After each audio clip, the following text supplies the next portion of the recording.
নমস্কার সবার প্রিয় শিক্ষার্থী বন্ধুরা, তোমাদের এই তো ফিজিক্স পরীক্ষা চলে আসলো। তো ফিজিক্স পরীক্ষায় তোমাদের যে নতুন সিলেবাস, এই সিলেবাস অনুসারে তোমাদের পরীক্ষায় প্রত্যেক অধ্যায় থেকে কোন টপিকে সৃজনশীল আসতে পারে সেইটাই আমি এই সাজেশনে তোমাদের জন্য তুলে ধরবো।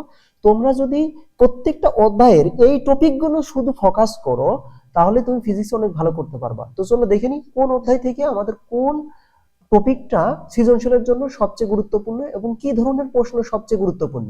তো দেখো, প্রথম অধ্যায় থেকে যেই প্রশ্নগুলো সবচেয়ে গুরুত্বপূর্ণ সেটা হচ্ছে ভৌত রাশি এবং তাদের পরিমাপে এই যে গ নম্বরে যে প্রশ্নটা আসতে পারে, গ নম্বরে আসতে পারে স্লাইড ক্যালিপার্স অথবা স্ক্রু গজ দিয়ে আমরা যে দণ্ডের দৈর্ঘ্য মাপি, তারের ব্যাস নির্ণয় করি বা গোলকের ব্যাস নির্ণয় করি, এই টাইপের প্রশ্ন আসতে পারে। যে গোলকের ব্যাসটি নির্ণয় করো বা তারের ব্যাস নির্ণয় করো বা হচ্ছে এই দণ্ডের দৈর্ঘ্য নির্ণয় করো, এইটা এই স্লাইড ক্যালিপার্স স্ক্রু গজ দিয়ে এই প্রশ্নটা আসতে পারে। ঠিক আছে। তো আরেকটা সেটা হচ্ছে ঘ নম্বরের প্রশ্নে যেটা আসতে পারে সেটা হচ্ছে শতকরা ত্রুটি আপেক্ষিক ত্রুটি। এটা খুবই গুরুত্বপূর্ণ এবং এটার আসার সম্ভাবনা হচ্ছে 99%। ঠিক আছে, এটা আসার সম্ভাবনা কত? 99%।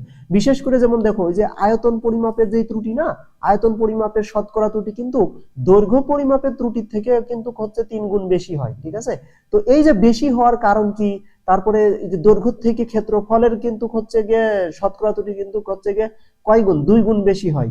তো এই যে বেশি, এইগুলো হওয়ার কারণ কি, এই ধরনের ব্যাখ্যাগুলো কিন্তু জানা খুব জরুরি। এটা ঘ নম্বর পেশাই আসে, মানে এই শতকরা ত্রুটি আসে এবং কেন বেশি হলো এই প্রশ্নটা জিজ্ঞেস করে। ঠিক আছে। তো এই হচ্ছে প্রথম অধ্যায় থেকে প্রশ্ন আসলে এই গ ঘতে এই প্রশ্নটাই আসবে। ঠিক আছে।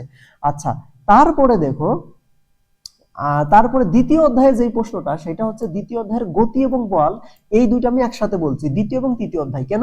কারণ এই দ্বিতীয় আর তৃতীয় অধ্যায়টা একদম একে অপরের সাথে সম্পৃক্ত। ঠিক আছে, একে অপরের সাথে সম্পৃক্ত। এই দুই অধ্যায় থেকে সাধারণত সম্পৃক্ত প্রশ্ন আসে, মিশ্রণ প্রশ্ন আসে। ঠিক আছে, দুইটা মিক্স প্রশ্ন আসে, দুইটা মিলে প্রশ্ন আসে। তো এটা থেকে কি হয়, যেমন একটা গাড়ির গতি বা কোনো একটা হচ্ছে কোনো একটা হচ্ছে মনে করো কি বলবো, কোন একটা পশুর গতি বা মনে একটা পশু বা কোন একটা অ্যাথলেট দৌড়াচ্ছে, তাদের গতির তথ্য দেয়া থাকবে অথবা গ্রাফ দেয়া থাকবে। সেইটার থেকে হচ্ছে তোমাকে প্রশ্ন করবে যে এটা কত দূরে গিয়ে থামবে বা এর হচ্ছে গিয়ে এত সেকেন্ডে সে মোট কত দূরত্ব অতিক্রম করবে, এই টাইপের প্রশ্ন আসবে। ঠিক আছে। আচ্ছা, আরেকটা জিনিস সেটা হচ্ছে যে দেখা যাচ্ছে দুইটা গাড়ি যাচ্ছে, ঠিক আছে, তো সেই ক্ষেত্রে এটা সংঘর্ষ ঘটবে কিনা, এরকম টাইপ প্রশ্ন আসতে পারে। আর আরেকটা অংশ সেটা হচ্ছে বলের অধ্যায় থেকে, সেটা হচ্ছে যে নিউটনের দ্বিতীয় সূত্র। নিউটনের দ্বিতীয় সূত্র কি? এফ ইকুয়াল টু কিন্তু এম এ। হ্যাঁ, এফ ইকুয়াল টু কত? M A. এইখান থেকেই কিন্তু একটা তথ্য দেয়া যায়, সেটা হচ্ছে F equal to M V minus হচ্ছে এম ইউ ভাগ হচ্ছে টি। এইখান থেকে কিন্তু আসে ওই যে ঘাত বল, তারপরে বলের ঘাত, এই দুইটা কথা কিন্তু এই সূত্রের ভিতরে লুকায় আছে। ঠিক আছে। তো এই যে নিউটনের দ্বিতীয় সূত্র, এইখান থেকে প্রশ্ন আসতে পারে। আরেকটা বিষয় সেটা হচ্ছে যে ভরবেগের যে সংরক্ষণশীলতার যে সূত্র আছে, ঠিক আছে, ভরবেগের সংরক্ষণশীলতা। ঠিক আছে, এই ভরবেগের সংরক্ষণশীলতা সূত্র, সংঘর্ষের ক্ষেত্রে কি ঘটবে, হ্যাঁ, দ্বিতীয় বস্তুর বেগ কত হবে বা প্রথম বস্তুর বেগ কত হবে বা কেমনে কি, এই প্রশ্নগুলো তোমাকে বা এই সমাধানগুলো বা এই প্রশ্নগুলো তোমাকে দেখতে হবে। ঠিক আছে, এটা খুবই গুরুত্বপূর্ণ, এই ভরবেগের সংরক্ষণশীলতা। ঠিক আছে, ঘ নম্বরের জন্য। আরেকটা জিনিস সেটা হচ্ছে গিয়ে বেশি একটা ইম্পর্টেন্ট না, তারপরেও দেখে রাখা ভালো, চলে আসতে পারে, সেটা হচ্ছে লিফটের যে ম্যাথ গুলো আছে। ঠিক আছে, যে একটা লিফট কত তরণে উপরে উঠবে বা কত তরণে নিচে নামবে। তোমাদের এই যে অধ্যায়ের লাস্টে কিন্তু আছে, বলের অধ্যায়ের লাস্টে কিন্তু লিফট নিয়ে কিন্তু কথাবার্তা আছে, বা হচ্ছে এই যে পুলি সংক্রান্ত যেটা আর কি। ঠিক আছে, তো এই লিফটের বা পুলি সংক্রান্ত যে ইয়েটা আছে সেটা একটু হচ্ছে গিয়ে দেখে রাখো। আচ্ছা, তারপরে চতুর্থ অধ্যায়ে দেখো কাজ শক্তি ক্ষমতা।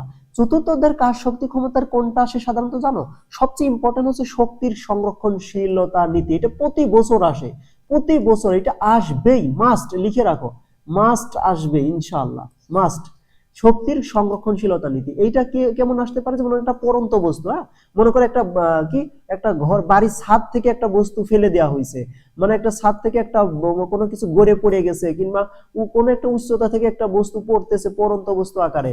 তো ওই বস্তু যখন পড়ে তখন তার বিভিন্ন বিন্দুতে মোট শক্তি সমান থাকে কিনা, এই জিনিসটা হচ্ছে প্রুভ করতে বলে। হ্যাঁ, এই যে সর্বোচ্চ বিন্দুর মোট শক্তি, মাঝপথের মোট শক্তি আর ভূমি স্পর্শ করার আগ মুহূর্তে মোট শক্তি, এই তিনটা শক্তি সমান থাকে কিনা, এরকম টাইপের প্রশ্ন আসে। ঠিক আছে, খুবই ইম্পর্টেন্ট কিন্তু, হ্যাঁ, এটা প্রমাণ করতে বলে। আচ্ছা, তারপরে কি দেখো, এই যে পানির পাম্পের যে ক্ষমতা, যে কোন একটা মোটর দেওয়া আছে বা হচ্ছে এই মোটর দিয়ে এই ট্যাঙ্কি ভর্তি করা হয়, তো পাম্পের ক্ষমতা দেওয়া থাকবে, কর্মদক্ষতা কত এটা চাই, ঠিক আছে। অথবা ওই যন্ত্রের ক্ষমতা বা কর্মদক্ষতা চেঞ্জ করলে ওই ট্যাঙ্কিটা পূর্ণ হতে কত সময় লাগবে, আগের থেকে বেশি সময় লাগবে নাকি কম সময় লাগবে, এই টাইপের প্রশ্নগুলো কিন্তু আসে, ঠিক আছে, কর্মদক্ষতা থেকে। তো এটা খুবই গুরুত্বপূর্ণ এবং এর আসার সম্ভাবনা কিন্তু অনেক অনেক বেশি। তারপরে আসে তরঙ্গ এবং শব্দ। তরঙ্গ শব্দ থেকে প্রশ্ন আসলে এটা খুবই সহজ অধ্যায়, তোমরা জানো, সেটা হচ্ছে শব্দের বেগ এবং প্রতিধ্বনি, ঠিক আছে। এই প্রশ্নটাই মূল আকর্ষণ এই অধ্যায়ের, ঠিক আছে। যে একটা শব্দের মানে কোন একটা, দেখো আমরা কিন্তু জানি কি তাপমাত্রার সাথে কিন্তু শব্দের বেগ কিন্তু চেঞ্জ হয়।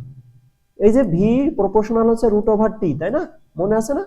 শব্দের বেগ হচ্ছে তাপমাত্রার বর্গমূলের সমানুপাতিক। তো তাপমাত্রা বাড়লে শব্দের বেগ বাড়ে। আর আমরা জানি যে এখন ওই এক এক তাপমাত্রায় কিন্তু হচ্ছে শব্দের বেগ এক এক রকম। তো শব্দ তুমি করতেছো, তো তোমার সামনে একটা দেওয়াল আছে, তো এই তাপমাত্রায় প্রতিধ্বনি শোনা যাবে কিনা বা তাপমাত্রা বাড়ালে প্রতিধ্বনি শোনা যাবে কিনা, এরকম টাইপের প্রশ্ন কিন্তু খুবই আসে, ঠিক আছে। আবার এই শব্দের প্রতিধ্বনি দিয়ে পাহাড়ের দূরত্ব নির্ণয় করতে বলে। এইটা কিন্তু বোর্ড পরীক্ষায় খুবই আসে, প্রতি বছরই প্রায় দেখা যায়। আরেকটা জিনিস সেটা হচ্ছে যে এই যে খ নম্বরের জন্য আসতে পারে, সেটা হচ্ছে শ্রাব্যতার সীমা। হ্যাঁ, যেমন এই যে শ্রাব্যতার সীমার মানে কি, আমরা কিন্তু শুনতে পাই 20 হার্টজ থেকে কত 20,000 হার্টজ। হ্যাঁ, এর মধ্যে এর বাইরের আওয়াজ কিন্তু শুনতে পাই না, কিন্তু এর বাইরের আওয়াজ দিয়ে কিন্তু আমাদের কিন্তু অনেক ধরনের কাজ আছে। কি কাজ আছে? যেমন কিন্তু আমরা সমুদ্রের গভীরতা নির্ণয় করে কিন্তু এরকম দিয়ে, তারপরে ওই যে কাপড় চোপড় পরিষ্কার করা হয়, ঠিক আছে। তারপরে এই যে ডলফিন, বাদুড়, এরা কিন্তু পথ চলে কিভাবে, তারা কিন্তু এই যে ওই উচ্চ মাত্রার শব্দ ব্যবহার করে কিন্তু পথ চলে। তো এরকম টাইপের প্রশ্ন তোমাদের অনুধাবনমূলক প্রশ্ন আসতে পারে। আর ঘতে আসতে পারে ওই যে প্রতিধ্বনি শোনা যাবে কিনা, বা পাহাড়ের দূরত্ব কত, বা শব্দের পরিবেশের তাপমাত্রা বাড়াইলে প্রতিধ্বনি শোনা যাবে কিনা, বা হচ্ছে ইয়েগুলো পাহাড়ের দূরত্ব হচ্ছে গিয়ে মানে এইরকম টাইপের প্রশ্নগুলাই আসে, ঠিক আছে। এই আচ্ছা, তারপরে আছে যে অষ্টম অধ্যায় আলোর প্রতিফলন। দেখো, আলোর প্রতিফলনের চিত্র আঁকানোটা খুব গুরুত্বপূর্ণ, এখান থেকে চিত্র আসবেই, মাস্ট, এটা লিখে রাখো, চিত্র আসবেই, আসবেই মাস্ট, চিত্র আসবেই মাস্ট, ঠিক আছে।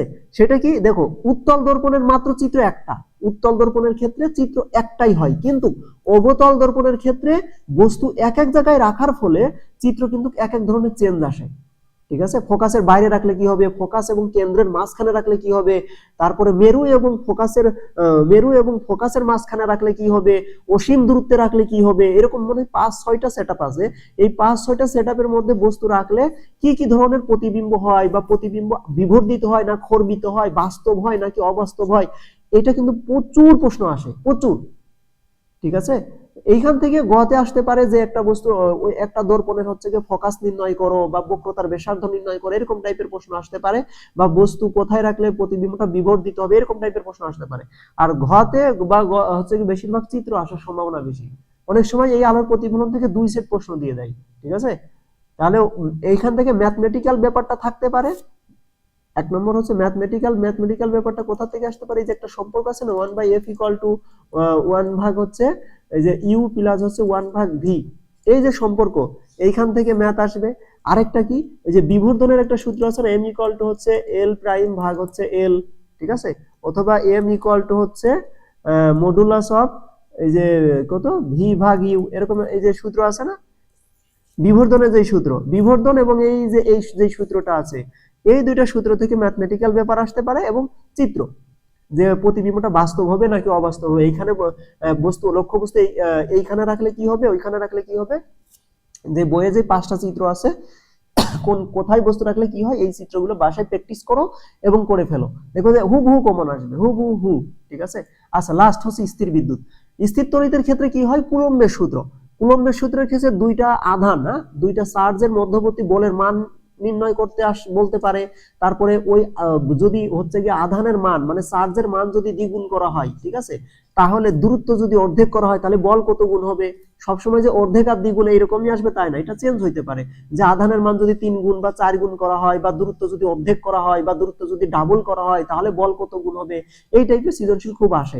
আরেকটা জিনিস আসে, সেটা হচ্ছে দুইটা আধান আছে, দুইটা আধানের মধ্যবর্তী কোথায় তীব্রতা শূন্য হবে, বা কোথায় একটা চার্জ রাখলে সেই চার্জ বল শূন্য অনুভব করবে, মানে কোনো বল অনুভব করবে না, হ্যাঁ, মানে তীব্রতা কোথায় শূন্য হবে, এই প্রশ্নটা কিন্তু খুবই আসে। ঠিক আছে, তড়িৎ তীব্রতার এই প্রশ্নটা কিন্তু খুবই আসে, যে দুইটা চার্জের মধ্যবর্তী কোন বিন্দুতে হচ্ছে কি হবে, তীব্রতা জিরো হবে।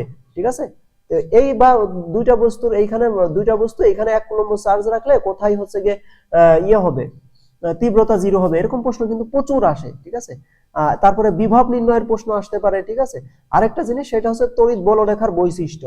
ঠিক আছে, দুইটা চার্জের মধ্যবর্তী যেই বা ইয়ে আছে, এখানে যে তড়িৎ বলরেখা সৃষ্টি হবে মানে মনে করে একটা চার্জ, এর চারপাশে কি বলরেখা সৃষ্টি হয় না, তো এর মাঝে যদি এই তড়িৎ ক্ষেত্রের মাঝখানে আমি যদি আরেকটা চার্জ নিয়ে যাই, তাহলে বলরেখার বৈশিষ্ট্যগুলো কেমন হবে, এরকম প্রশ্নগুলো খতে অনেক সময় জিজ্ঞেস করে, বা গ ঘতেও আসতে পারে। মূলত স্থির বিদ্যুৎ থেকে কুলম্বের সূত্র এবং এই যে তীব্রতা কোথায় শূন্য হবে, এই দুইটা প্রশ্ন খুবই ইম্পর্টেন্ট। ঠিক আছে, আচ্ছা, তোমরা যদি এই যে যেগুলো বলে দিলাম এইগুলো যদি ফলো করো, সৃজনশীলে তুমি একদম কত মার্কস মুখস্থ হইতে, কত মার্কস মুখস্থ হইতে, যে যেই ইসের যেই ফুল যেই হচ্ছে এটা কত মোট 5 সেট লিখতে হবে না, এই যে দাঁড়াও দাঁড়াও না না 5 সেট না, তার থেকে কম লিখতে হবে তোমাদের। তো আবার হচ্ছে কি ওই যে সংক্ষিপ্ত প্রশ্ন আসে মনে হয় 5টা মনে হয় সংক্ষিপ্ত আছে, 5-10টা 4 সেট লিখতে হবে, তাই তো? হ্যাঁ 4 সেট, এই যে 40-40 পাবা। এবং কি এই যে যেগুলো বললাম এইগুলো তুমি যদি দেখো, তাহলে সংক্ষিপ্ত প্রশ্ন 10ও তুমি পাবা। মানে পুরো যে রিটেনের যে 50, এই রিটেনের 50 তুমি হচ্ছে গিয়ে এইটা যদি ফলো করো, রিটেনের 50 তুমি কমন পাবা। আমি বলে দিছি প্রত্যেক অধ্যায় থেকে কোনটাই সৃজনশীল আসতে পারে এবং কিভাবে আসতে পারে সেটাও বলে দিছি। এইটা যদি ফলো করো তাহলে অবশ্যই তুমি সিকিউতে ভালো করবা। ঠিক আছে, আর এইটা তুমি যদি হচ্ছে কি বলো, বিশ্বাস না হলে পরীক্ষা দিয়ে এসে এই ভিডিও আবার দেখে আবার কমেন্ট করবা যে কমন এসেছে কিনা, মিলাবা। ও সাবস্ক্রাইব করে পাশে থাকো।